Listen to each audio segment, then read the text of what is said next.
Imagine करें कि आप एक बोट पर अपनी फैमिली के साथ नीले समुद्र में छुट्टियां गुजारने गए हैं। चारों तरफ दूर दूर तक पानी फैला हुआ है और सब कुछ नॉर्मल दिखाई देता है। लेकिन तभी एक लम्हे में सब कुछ बदल जाए। अचानक समुद्र का पानी कहीं गायब हो जाए और आप समुद्र के नीचे की वीरान जमीन पर फंस जाएं।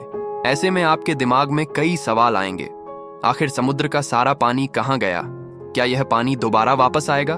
तो चलिए इन सभी सवालों के जवाब जानते हैं इस फिल्म से, जो आपको सांस रोकने पर मजबूर कर देगी।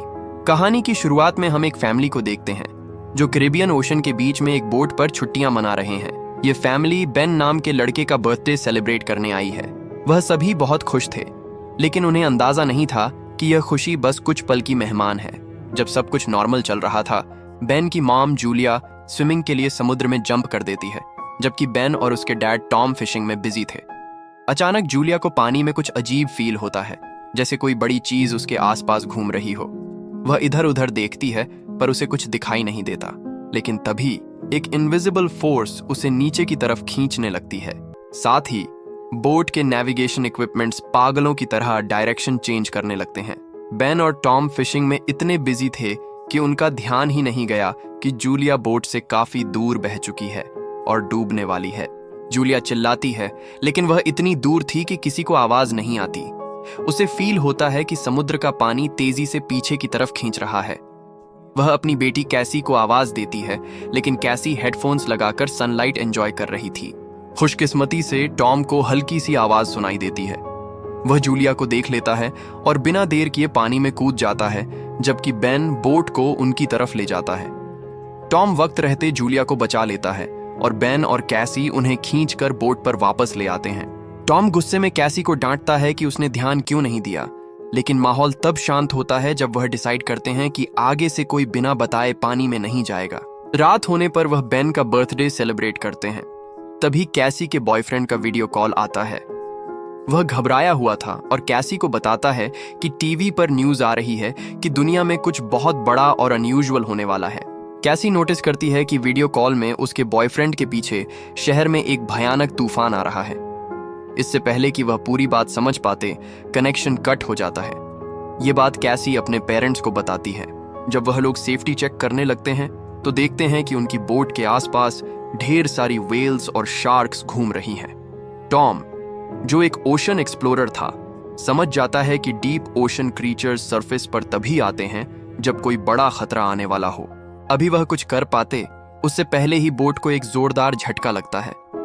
टॉम पानी में जाकर चेक करता है तो देखता है कि बोट के नीचे एक बड़ा डेंट आ गया है, शायद किसी शार्क की टक्कर से। इस वजह से इंजन पूरी तरह खराब हो चुका था। अब वह समुद्र के बीचों बीच फंस चुके थे। कैसी हेल्प के लिए कॉल ट्राई करती है, लेकिन कोई सिग्नल नहीं मिलता। हालात तब और बिगड़ जाते हैं जब उन्हें आसमान से एक बड़ा मीटियोरॉइड अपनी तरफ आता दिखता है। टॉम जानता था कि अगर वह इंजन स्टार्ट करेगा तो बोट ब्लास्ट हो सकती है, लेकिन टक्कर से बचने के लिए उसके पास कोई ऑप्शन नहीं था। वह रिस्क लेकर इंजन स्टार्ट करता है। बोट तो बच जाती है, लेकिन इंजन पूरी तरह डैमेज हो जाता है। टॉम रियलाइज करता है कि वह मीटियोरॉइड्स नहीं बल्कि सैटेलाइट्स थे जो आसमान से गिर रहे थे, इसीलिए सारे सिग्नल्स बंद हो गए थे। डर के मारे ये लोग बोट के नीचे वाले हिस्से में लाइफ जैकेट्स पहनकर छुप जाते हैं। बोट जोर जोर से हिलने लगती है और एक तेज आवाज के साथ वह सभी बेहोश हो जाते हैं। जब उन्हें होश आता है तो नजारा देखकर उनके होश उड़ जाते हैं। उनकी बोट में छेद हो चुके थे, लेकिन पानी अंदर नहीं आ रहा था। जब वह बाहर निकले तो देखा कि समुद्र का पानी गायब हो चुका है। उनकी बोट अब पानी में नहीं बल्कि सूखी वीरान जमीन पर पड़ी थी। आसपास हजारों मछलियां तड़प रही थीं और जहां कल तक नीला समुद्र था, वहां अब सिर्फ पहाड़ और गड्ढे दिख रहे थे। टॉम कंपास चेक करता है और एक स्केरी कंक्लूजन पर पहुंचता है। अर्थ के पोल्स चेंज हो गए हैं। नॉर्थ और साउथ पोल्स शिफ्ट होने की वजह से ग्रेविटी और समुद्र का बैलेंस बिगड़ गया है और सारा पानी किसी और जगह शिफ्ट हो गया है। टॉम उन्हें बताता है कि जमीन पर रहने वाले ज्यादातर लोग शायद मारे गए होंगे। यह सुनकर कैसी टूट जाती है, क्योंकि उसे लगता है उसका बॉयफ्रेंड अब जिंदा नहीं है। इस होपलेस सिचुएशन में बेन एक उम्मीद जगाने के लिए अपने बर्थडे बलून्स हवा में उड़ाता है। टॉम रेडियो ट्राई करता है और सरप्राइजिंगली उसे एक कैप्टन नाटो का सिग्नल मिलता है। नेटो भी अपनी सबमरीन में फंसा हुआ था। नेटो उन्हें एक बेहद डरावनी सच्चाई बताता है। समुद्र का पानी हमेशा के लिए नहीं गया है, अर्थ के पोल्स वापस एडजस्ट हो रहे हैं और ठीक 1 हफ्ते बाद सारा पानी वापस आएगा और वह लहरें किसी सुनामी से भी ज्यादा खतरनाक होंगी। कैप्टन नाटो कहता है कि वह सबमरीन में सरवाइव कर लेगा, लेकिन टॉम की फैमिली को बचने के लिए किसी ऊंची जगह जाना होगा। टॉम रिक्वेस्ट करता है कि वह उनके बच्चों को सबमरीन में जगह दे दे। कैप्टन मान जाता है, लेकिन बताता है कि सबमरीन में सिर्फ 2 लोगों की जगह है, मतलब फैमिली को अलग होना पड़ेगा। टॉम डिसाइड करता है कि वह अपने बच्चों को वहां तक पहुंचाएगा। उनके पास वहां पहुंचने के लिए सिर्फ 2 दिन थे। अगली सुबह वह सफर शुरू करते हैं। रास्ते में उन्हें एक आदमी अपने कुत्ते के साथ दिखता है जो घायल था। टॉम इंसानियत के नाते उसे पानी देने जाता है, लेकिन वह आदमी पानी पीने के बाद शुक्रिया बोलने के बजाय टॉम पर चाकू से हमला कर देता है। दूर खड़ी जूलिया और बच्चों के सामने ही वह टॉम को मार देता है। जूलिया के पास रोने का वक्त नहीं था। वह फौरन बच्चों को लेकर बोट के कैबिन में छुप जाती है और लॉक कर लेती है। वह किलर बोट पर चढ़ जाता है और उनका बचा हुआ खाना जानवरों की तरह खाने लगता है। जब वह कैबिन की तरफ आता है तो जूलिया दिमाग लगाकर बोट के नीचे वाले छेद से बच्चों को निकाल लेती है, लेकिन किलर का कुत्ता उन्हें देख लेता है और भौंकने लगता है। जूलिया मजबूरी में उस कुत्ते को मार देती है। किलर समझ जाता है कि वह बाहर है। वह जूलिया को पकड़ लेता है और उसका गला दबाने लगता है। कैसी, जो ये सब देख रही थी, हिम्मत करके फ्लेयर गन चलाती है। गोली किलर को तो नहीं लगती, पर उसे बोट में आग लग जाती है और किलर पीछे गिर जाता है। जूलिया एक आखिरी बार उसे लात मारकर गिरा देती है और अपने बच्चों के साथ वहां से भाग निकलती है। भागते हुए बेन और कैसी अपने फादर की डेड बॉडी देखकर रोने लगते हैं, लेकिन जूलिया उन्हें खींचकर वहां से ले जाती है क्योंकि वह किलर अभी भी जिंदा था और बोट से बाहर निकल रहा था। पीछे उनकी बोट ब्लास्ट हो जाती है। वह तीनों भागते भागते एक पहाड़ी के पीछे रुकते हैं। बेन सदमे में था और पानी पीने से मना कर रहा था, खुद को कसूरवार मान रहा था, लेकिन जूलिया देखती है कि वह पागल किलर अभी भी उनका पीछा कर रहा है। वह फिर से भागना शुरू करते हैं। भागते हुए वह एक ऐसी जगह पहुंचते हैं जहां जमीन पर जहरीला एसिड वाला पानी जमा था। रुकावट के बावजूद जूलिया उन्हें वहां से गुजरने का ऑर्डर देती है क्योंकि रुकना मौत था। इस प्रोसेस में बेन की हालत खराब हो जाती है। वह डिहाइड्रेट हो रहा था। जूलिया अपने पास बची कुछ पानी की बूंदें उसे देती है, पर वह काफी नहीं था। आगे बढ़ते हुए उन्हें एक पुराना क्रैश्ड प्लेन मिलता है। वह उसके अंदर छुप जाते हैं। रात को जब वह सो रहे थे, कैसी की आंख खुलती है और वह देखती है कि किलर वहां भी पहुंच गया है। इस बार वह लोग तैयार थे। कैसी सोने का नाटक करती है और जैसे ही किलर अटैक करने आता है, जूलिया पीछे से उस पर हमला कर देती है। इस बार जूलिया का गुस्सा फूट पड़ता है और वह उस किलर को मार डालती है। आखिरकार उनका यह डर खत्म होता है। अगली सुबह जब वह उठते हैं तो देखते हैं कि किलर की डेड बॉडी को अंदर से किसी जीव ने खा लिया है। यह देखकर उन्हें समझ आ जाता है कि यहाँ सिर्फ इंसान ही खतरा नहीं है, बल्कि समुद्र के बॉटम में रहने वाले डेंजरस क्रीचर्स भी एक्टिव हो गए हैं। बेन पानी की तलाश में भटक रहा था और गलती से वही जहरीला पानी पी लेता है, जिससे वह बीमार पड़ जाता है। जूलिया उसे संभालती है, लेकिन तभी उन्हें अजीब सी आवाजें आती हैं।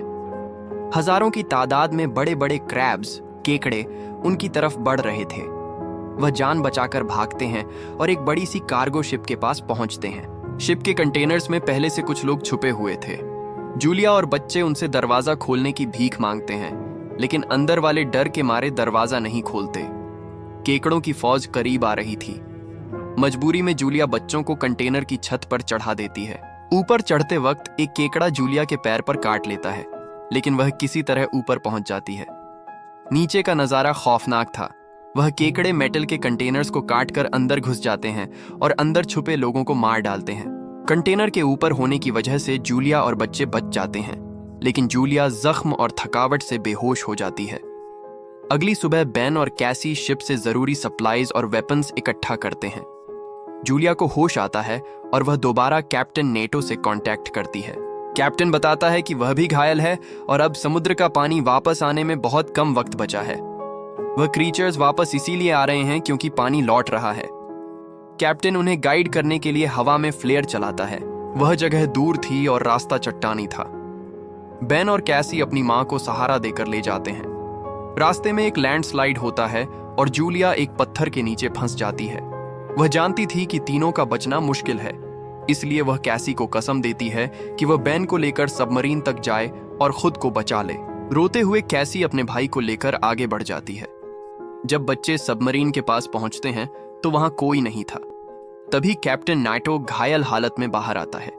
वह कहता है, सबमरीन में सिर्फ 3 लोगों की जगह है, लेकिन मेरी हालत ऐसी है कि मैं सरवाइव नहीं कर पाऊंगा। तुम दोनों अपनी मां को लेकर आओ। यह सुनते ही कैसी वापस दौड़ती है। वहां जूलिया अपनी गन से केकड़ों को मार रही थी, लेकिन गोलियां खत्म हो चुकी थीं।